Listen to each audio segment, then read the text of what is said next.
the reason why they're so hard on you is because they love you. Yes. They don't want you to fail. Like if you look at special forces training, you look at military training, which is the extreme example of that. Everyone's like, oh my gosh, these drill sergeants are screaming at you. They're yelling at you. There's all these. It's like, yeah, because they love you so much. They don't want you to die in battle.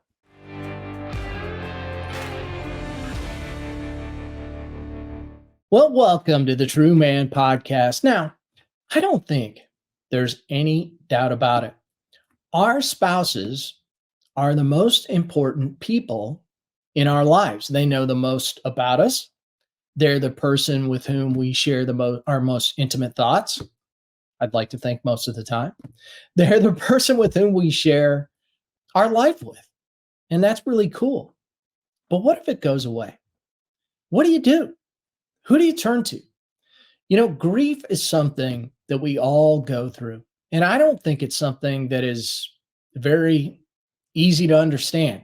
I don't think it's easy for anybody to wrap their arms around. So let's talk more about that today with my guest here, Jarie Bolander. Jarie claims to be powered by a steady dose of locally crafted espresso. And since I've been out to the San Francisco Bay Area, I can attest to the fact that there's a lot of good coffee out there.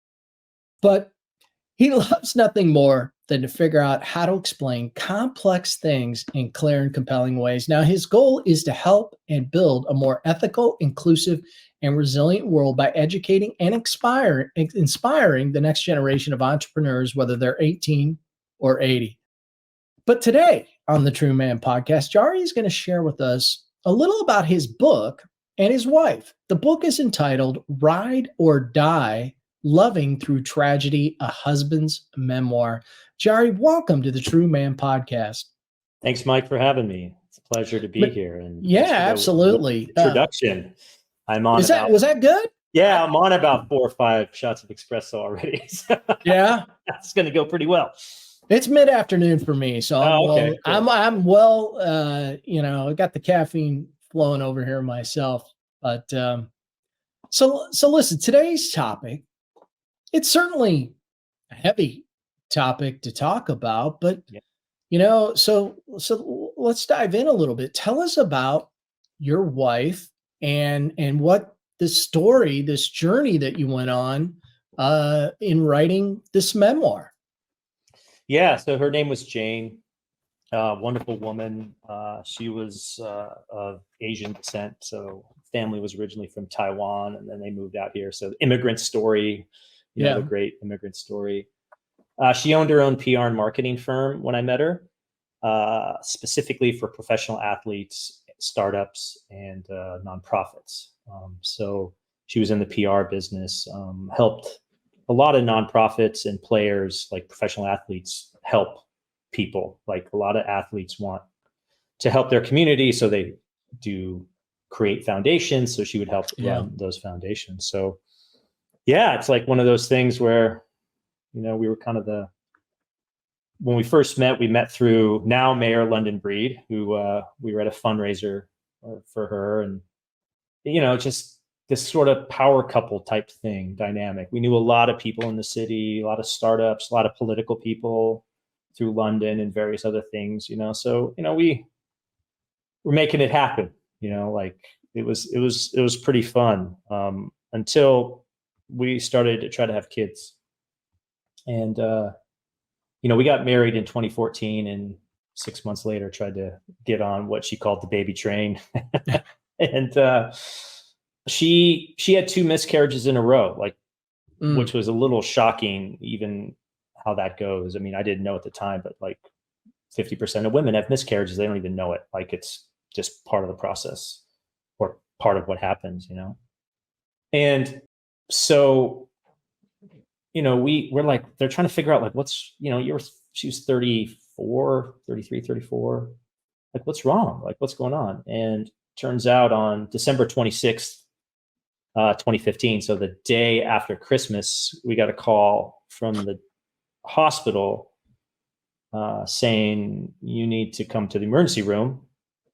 We need to take some more tests, so get here as soon as you can. And once they took some tests, we found out that she had leukemia. And actually, it's called acute myeloid leukemia. So acute being a pretty aggressive form. As you know, some people say like your life changes in an instant. Like that was literally my life changed in our life changed in an instant. It was just the most insane, crazy bundle of I can't even. I mean, I try to do it justice in the book, right? Like explain what that was all about, and just so everyone knows, the book's about our relationship, basically, from when I met her to when she died. And what was just crazy about that, right, is, you know, you take the wedding vows, like in sickness and health, till death do you part. You know, it's an important, it's a vow, it's important. Like this is, you know, something I want to try to adhere to. I never thought I'd have to put that into practice, and this is definitely one of those times where you're like, this is what this means, right? Yeah, that's interesting perspective that you bring it up that way. I mean, you know, if you've gone through to traditional marriage, right? We've said those words. I don't think any of us stands up there and goes, well, you know, that could be tomorrow, right? I mean, you just don't think about that until it shows up, right? Until it happens, yeah. So, yeah, it was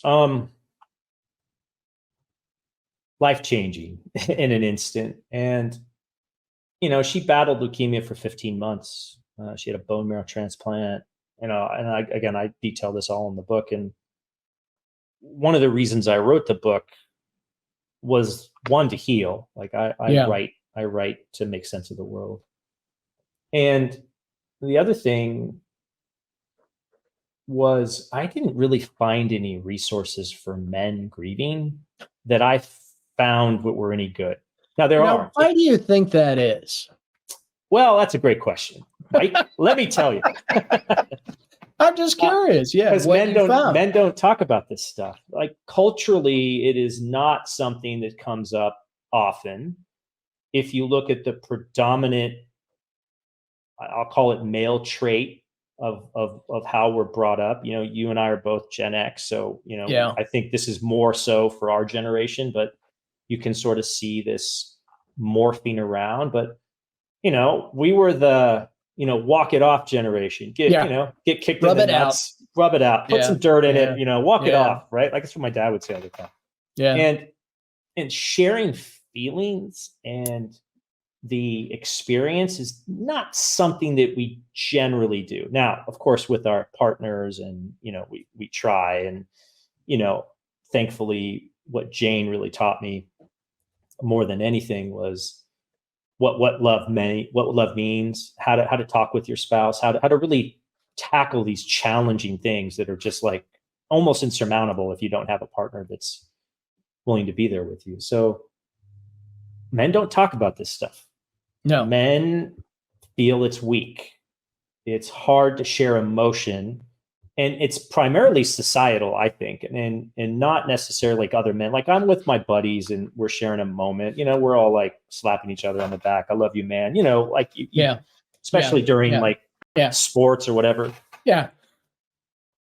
But society doesn't really value that in men. I mean, I always say women can cry and men can get angry, but the opposite's not true generally, right? And so you could blame society, you could blame patriarchy, all the, you know, buzzword bingos that people always tend to like push men down for this trait. Yeah. But it's not just a male trait. It's a trait that's generally, if you've got a personality of achievement, you generally value achievement and understanding as opposed to connection, right? So the majority of men are achievement focused. The majority of men are like, let's get this done. The majority of women are connection focused. Let's feel like. So it's not that that they don't overlap. It's not that there's people that aren't that way, but it's like just not the predominant trait. And you just have to be okay with that. And you can't just say, oh, talk more, share your feelings more, because that's bullshit, right? Like, come on. Like, I was born this way. I'm sorry that I don't get your narrative. I'm trying to express myself in the way that I understand. Now, can I get better? Sure. Can I grow? Sure. But just don't like expect some knuckle dragging, guy to be like, share your feelings. You're like, I don't even know how to do that. Wasn't taught. Yeah. And what's interesting when I have these conversations, and, it seems kind of funny in a way, because we weren't necessarily trained. Not a knock on my father or any of the fathers that grew up in our generation. Many of us grew up with fathers and grandfathers that served our country in war. They saw things I hope I never see. Okay. They defended our freedom, and along the way, they saw a lot of bloodshed. Well, I would suggest that if you've seen a lot of bloodshed, you're probably not going to be the most huggy-feely guy in the world. In fact, you're probably burying a lot of what you saw. And so I think we have generations of men that didn't necessarily, they weren't the let's hug it out type people. They were very much disciplinarians. And that doesn't get to that emotional place that I think most guys want to get to. It gets in your head, but it doesn't get in your heart. And that's really what you and I are talking about today is men that are in touch, I believe, with their heart. And I think the one thing that's really missing from our culture that I don't think we talk enough about is men being in group, men being together and having intentional conversations about things in life that really matter. Our wives, our children, our jobs. And I'm not talking inch deep, like I'm going to complain about my boss now. No, I'm talking about stuff that's much deeper than that. The boss is a symptom, so to speak. But that's kind of how I look at all this, Jarie. You and I are kind of about the same age, so I think we probably have the same idea on this. Yeah, latchkey kids, the whole deal. Like I think we talked about before. Go out and play when the street lights come on. Come back, or your mom's going to yell out the door, "Hey, it's time for dinner!" Like that's the way we rolled. There was rotary phones. In California, where I grew up in the San Francisco Bay Area. We had serial killers. The mass shootings of today are our serial killers. And people don't understand that there was even in my hometown, which is a suburb of San Francisco, there's a real fear. It was a different environment. People talk about, the parenting style now, helicopter parenting and all the people are in the bubble, like they're really well, protected or what have you. And they don't experience these, I wouldn't say traumatic things, but these some of these are life-changing experiences. And for men, being able to accomplish, being able to showcase their competency and to be rewarded for it, if you over rotate on that, you feel, if you're not performing, you feel bad about it. But to know that that's a propensity, that's why sport, as an example, sports, I played tons of sports, right? When I was a kid. I do jujitsu because I just, I used to be an endurance athlete. What did sports teach young boys when I was growing up? Well, it was teamwork. It was camaraderie. Yeah. We shared a common goal. It was all about, hey, we did, it's not if you win or lose, it's how you play the game. It taught us how to be a little more in community. And we were around boys. We were around just other boys. There was something powerful in that, and actually something safe in that, which is interesting to think about because, society puts stuff on us that we have to own in some cases, but that we don't have to own, to your point, having a place for men to talk amongst other men, just like having a place for other women to talk with other women in an area where they understand each other. I went to these grief groups after Jane died, right? They're all women and they're great. Don't get me wrong.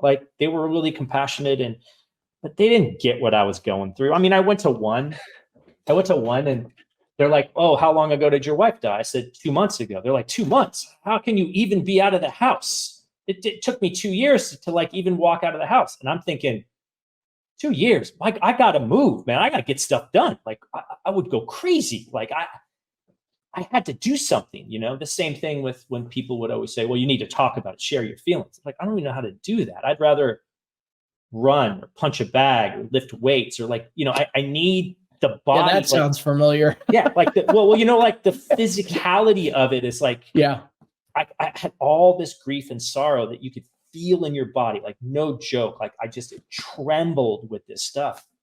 Talking about it's just going to re-traumatize me. I need to work through that so I can get to the point where I can actually talk about it productively, like I can now. Why did I write the book? It's a doing thing. Creation. Why do I work out? Why do I do jujitsu? Why do I do all these things physical? Because I need to work it out. I personally need to work my body to figure this stuff out. I can still share it, but it's a different modality. Like, I just don't pop down and be like, oh, I'm going to share my feelings. No, I need to warm up to it. Again, I wasn't trained. Yeah. We were talking before, like, walk it off, rub some dirt in it, keep going. Yeah.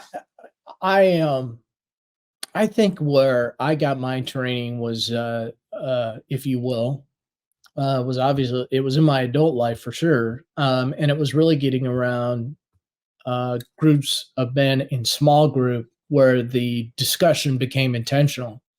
And then it triggered something in me where I went, yeah, this is safe. This is like being in the locker room. It's okay for us to have this conversation. Nobody's going to bleed out here. And, those walls kind of come down. So at what point, I don't know if you're there now, was there a locker room of guys you could go to where you started to have this conversation, and begin to heal? Oh, yeah. Yeah. One of the things that Jane was really adamant about, I guess would be the word, was having a group of friends, being in community with a group of like-minded people. And so I started to do like extreme athletics, like endurance sports and stuff. And I found a group of people, men, mostly men, but women as well, that just shared this common goal of achieving, physicality, doing hard things, having a good mentality. In fact, it's like we call ourselves the sheepdogs. Like, we're the sheepdog group, right?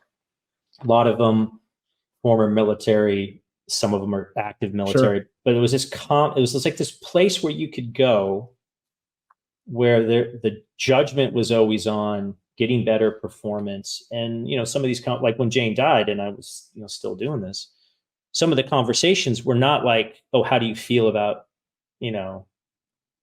Jane dying? I know you're sad. It was more like, looks like your bench is a little low today. Like, yeah, you slacking a little bit. And you're like, what do you mean by that? You used to do 225. Now you're at what? 180, 190? Like, what's going on? Like, and people would not necessarily see that as, oh, a safe space to, or you're not dealing with your grief. But this is the thing, right? The undercurrent is, what are you doing to take care of yourself? Why aren't you performing at the level you could perform at? Why are, like, who's holding you, I'm going to hold you accountable. And I think people lose that. Like, they don't, this whole thing, like, oh, well, toxic masculinity, patriarchy, we have problems. Don't get me wrong. Like, I'm not saying, sugarcoating it. The majority of the world's problems are probably generated by men. Like, a lot of them. I think about it. Yeah. Right? War, all these things, right?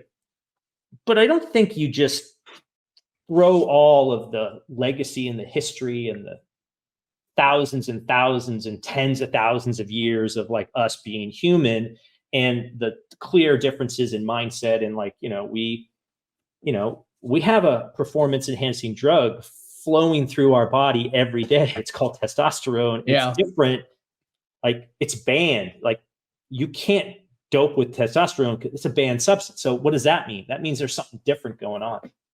And we have to deal with that. And we have to own that. And I'm not making any excuses at all, because you have to own your actions and you have to own your responsibility for that. But I think we also have to own how we deal with that and how we project that. And so the reason I wrote the book, one of the other reasons I wrote the book, is I didn't want men to feel so alone in the struggle of dealing with a sick spouse. I wanted people to understand the male perspective. So when they don't really understand why I want to go run 20 miles or, lift a bunch of weights or punch a bag or like not talk about it, they understand, oh, okay, this is not him not dealing with it. This is dealing with it in a different way that I'm not aware of.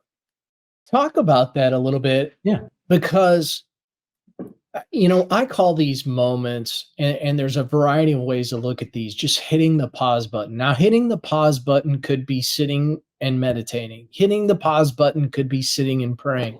Hitting the pause button could be a 20-mile bike ride or, a 10-mile hike. Whatever the pause is for you, I think it's important, and I talk about this quite a bit for guys. You got to find a way to get there. If you don't have a pause, you need to figure out what works for you and how to get there in those moments where that steam engine's about to blow. Yeah. Because when it blows, you can't put the toothpaste back in the tube. So talk about maybe a little bit, and you may use a different term, how to get to a place where you can pause in a moment where you just feel like it's all going to come undone, but yet you got to blow off a little steam. Yeah. Well, I love the sports analogy, take a knee, Yeah. right? Because that's my coach is my like, world. Take a knee, right? Like, so the way I always think about this is, okay, when I'm at that point and I got to take a knee, how am I going to take a knee in a productive way that's going to allow me to move forward? Now, in the past, me taking a knee was drugs and alcohol.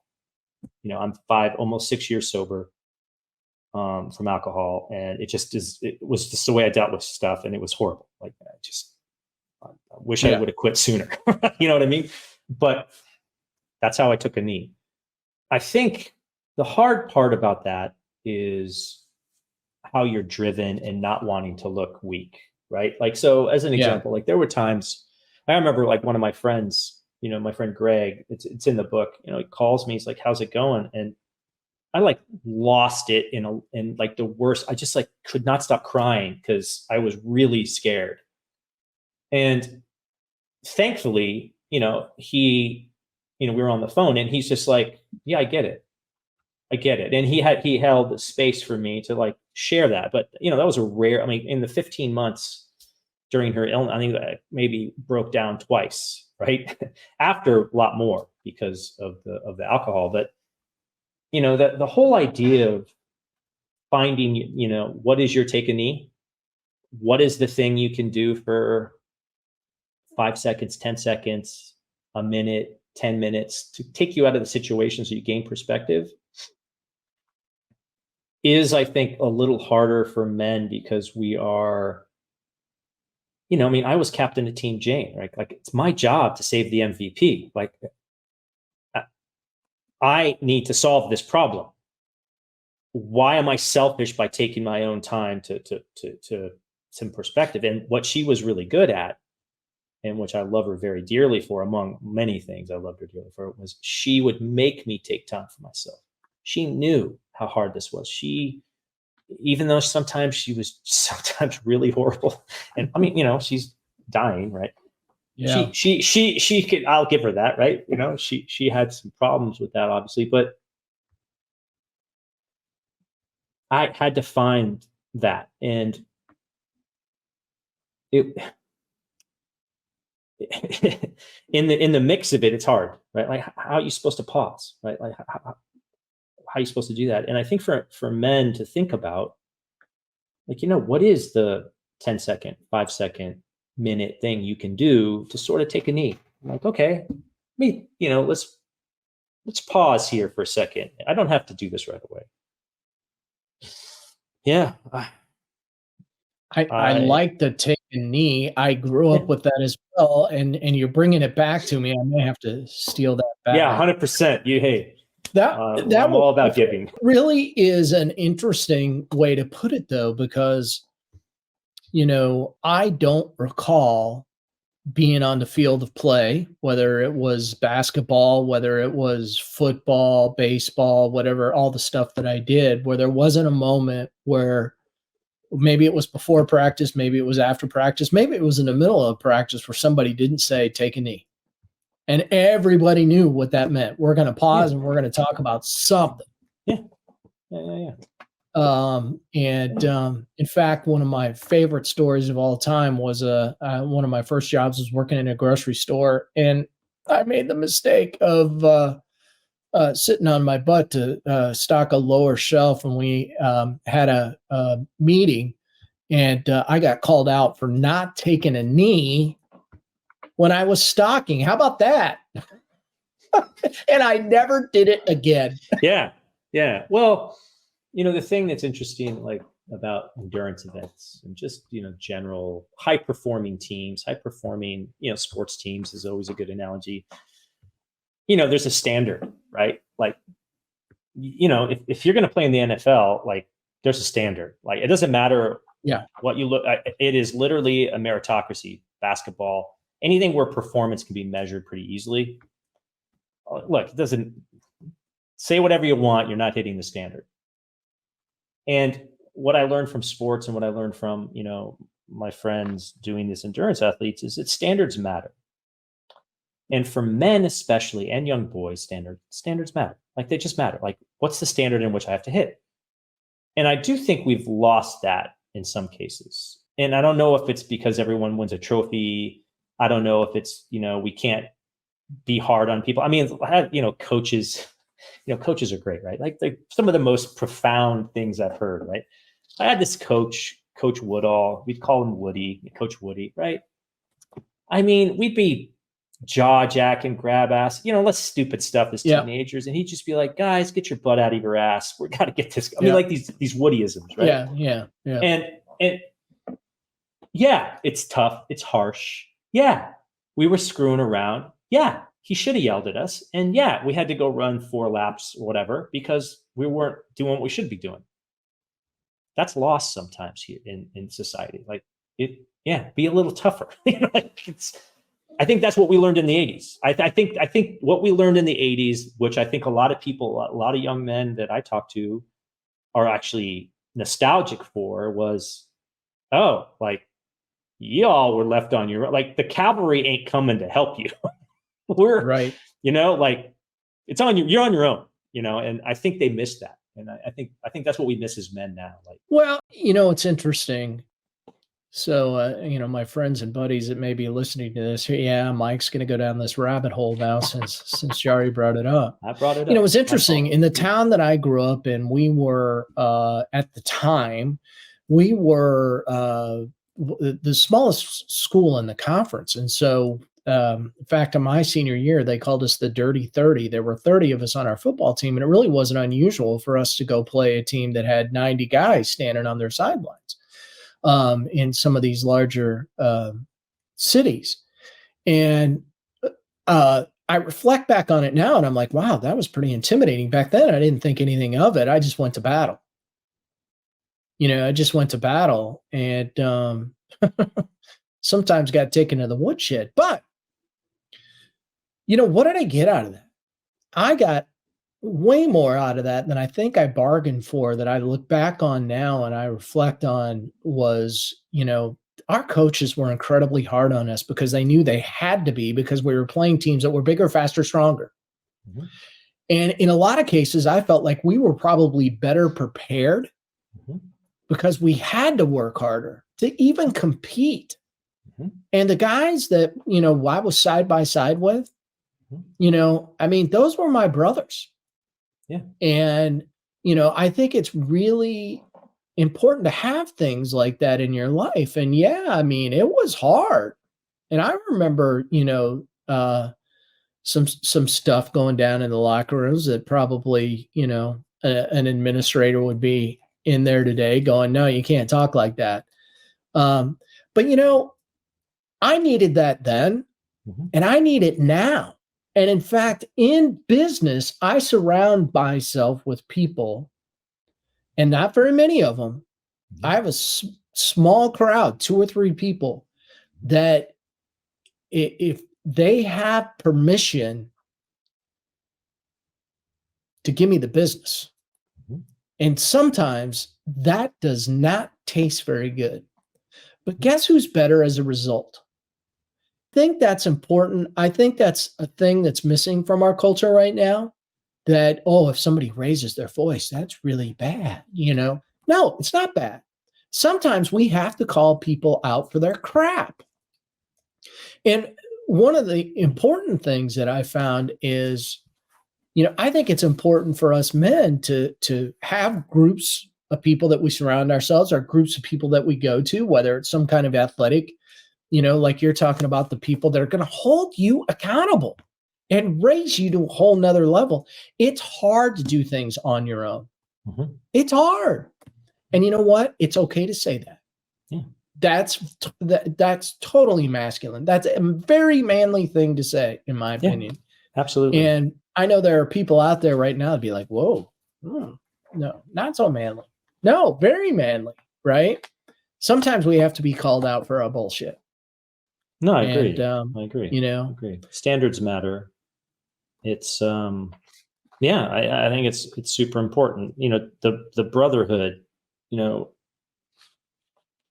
the bond that you have amongst folks, the brotherhood that you're within, especially when you're doing some hard team thing or something just generally hard, the camaraderie, just this esprit de corps is just so powerful. I mean, those coaches are hard on you. I always like the analogy of the reason why they're so hard on you is because they love you. yes, They don't want you yeah, to fail. Like if you look at special forces training, you look at military training, which is the extreme example of that. Everyone's like, oh my gosh, these drill sergeants are screaming at you. They're yelling at you. There's all these. It's like, yeah, because they love you so much. They don't want you to die in battle. Because the more harder they are in training, the less you're going to bleed. Because it's true. yeah, When life and death is at stake, be as hard as you can. So I make sure that I'm prepared. And I agree. I think it's lost. I mean, thankfully, I've got folks and brotherhood of my own that hold me accountable. My fiance now, Minerva, like she holds me accountable. Like it's. I feel that is the standards matter.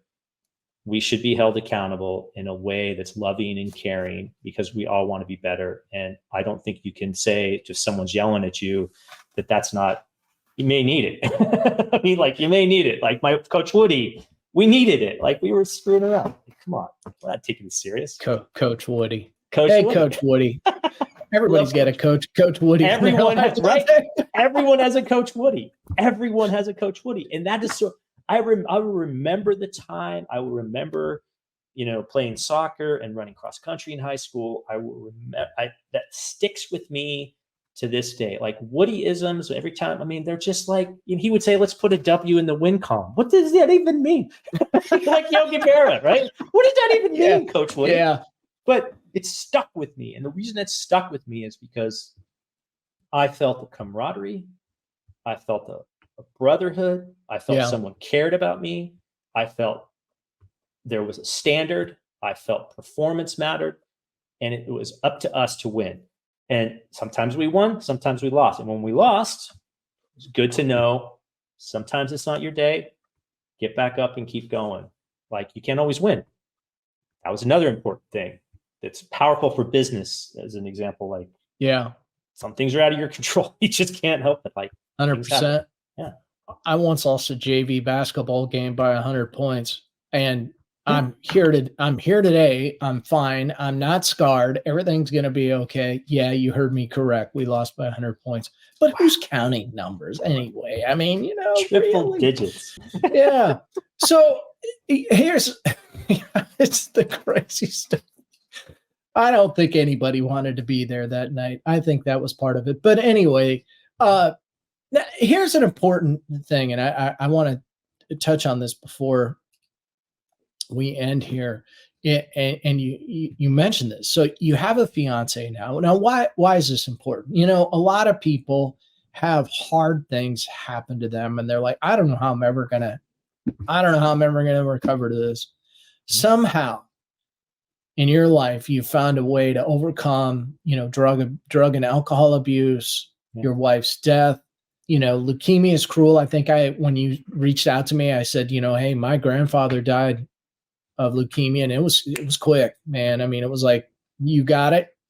And he passed away. And so it's a cruel disease, but you've been able to recover from all of that. What's been the key to your recovery, do you feel like?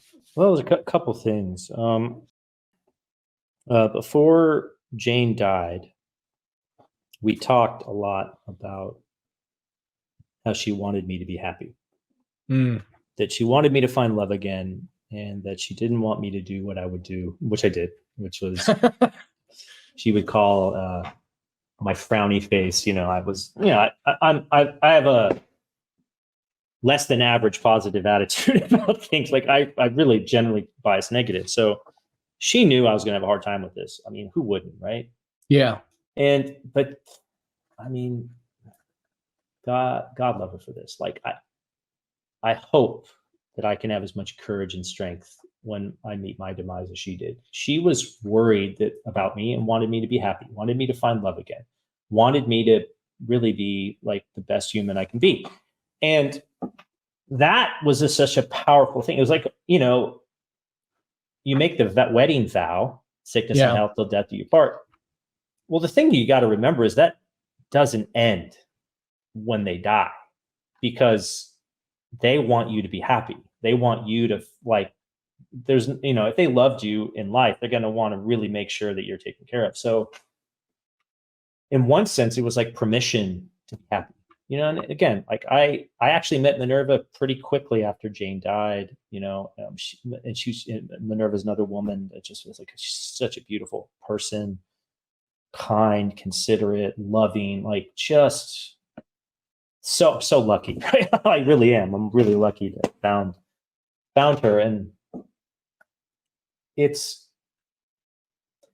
I think what I try to do is every day is honor Jane's legacy in her life, not by trying to be her, but by living the best life I can. The reasons why I wrote the book, talk to people like you, is that one of the things I realized is that it's important that we, build better men that can handle the challenges and struggles without imploding, without, because that's not good for anyone. So she wanted me to find love again, and I found love again. And I think through that, I live her legacy. And her legacy is one of compassion and love and a zest for life that was taken away from her. And I think I would be doing our wedding vows and her a disservice if I descended into a private pity party and, did stupid stuff like I did. So I think it was her attitude, and I wouldn't say she gave me permission, because I don't think that's the right word, but I at times felt guilty about finding love again, and then realized this is what she would have wanted. And the other thing is, if the role was reversed, I'd want the same thing for her. So that gives me a lot of peace. There you go. Tell everybody, as we wrap up today, how can they get a hold of your book? How can they get a hold of you if they want to touch base with you? And we'll, of course, put this in the show notes. But how can they get a hold of the book? Books on Amazon, Barnes & Noble. It's on bookshop.org if you're into independent bookstores like I am. So go check that out. I'm on LinkedIn, my first and last name, pretty straightforward. I've got JarieBolander.com, which is all my stuff, my books, all the things I'm working on. So yeah, feel free to reach out. Mostly I'm on LinkedIn because, I'm an entrepreneurial type folk. So I'm always like, totally get it. Yep. all that all the time. I'm on Instagram and stuff too. So, but yeah, I mean, I hope so. If you're going through something like I went through, or someone, you love someone that's going through that, I would encourage you to pick the book up, read about the experience. It's my experience, obviously, but I've talked to enough widowers and I've talked to enough people in my situation where the parallels are pretty striking. Yeah. And so if you want to understand a loved one, you want to understand what they're going through, and if you don't want to feel so alone in your own struggle, that's why I wrote it. And if I touch, I don't do this to be to be rich, because you don't make money off books, right? Yeah, I understand. As you know, right? Well, but I think I really want people just to understand the struggle, and I want them to also understand that if you've got, my attitude wasn't great. If you have a reasonably okay attitude, you can get through anything, honestly. And I love and support, so that was good too. But yeah, I just thank you, Mike, for having me on the show. It's been such a wonderful conversation. Absolutely. I think one of the biggest enemies that we have, and I could say this just about people in general, but certainly men for sure. One of the biggest enemies we have is isolation. And so when bad things happen, isolation shows up. And when isolation shows up, stupid stuff happens, or bad stuff happens. And so isolation, in my view, is really the enemy of men, driven by the devil and all his dirty works. And so, when somebody passes away, like this particular situation, the tendency for a lot of people is to go into isolation, and that's the opposite. You got to deal with it the way you need to deal with it. So let me premise, but isolation is not always the best way. So I would agree. With that, Jarie, thank you for coming on and telling your story. And, I encourage people that, to go out and grab the book. And if you know somebody who's gone through this, who's having a hard time, suggest it to them, and maybe it'll help them out. So thanks for being on the True Man podcast today, man. It was great talking with you. It was a pleasure. Thanks so much for having me on. You bet.